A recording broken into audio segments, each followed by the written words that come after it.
4 ওভারে খরচা মোটে 8 রান, বিনিময়ে তানভীর ইসলামের শিকার ঢাকা ক্যাপিটালসের 3 ব্যাটার।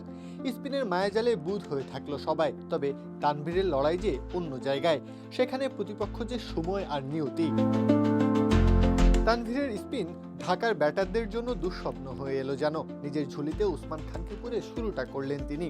সেট ব্যাটারকে হারানোর ধাক্কাটা ঢাকা সইতে পারল না আর। পরের ওভারে ফিরে এসে ঢাকার কাপ্তান মোহাম্মদ মিঠুনকে দেখান সাজঘরের পথ। শেষটাতে ক্রিজ ছেড়ে বেরিয়ে আসা ইমাদ ওয়াসিমের জন্য একটা ওয়াইড বল করলেন, সেটাই পরিণত হলো উইকেটে। 4 ওভারে তানভীর দিলেন মাত্র 8 রান, কোনো বাউন্ডারি মারতে পারেনি ব্যাটাররা।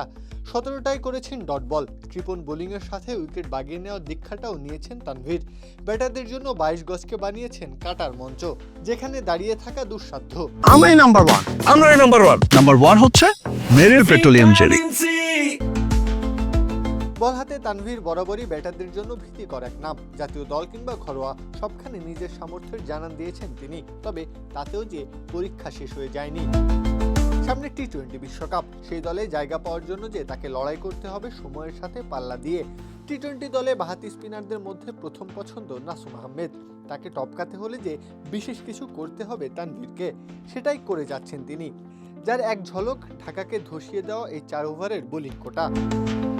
প্রত্যহ কাব্য, খেলা 71।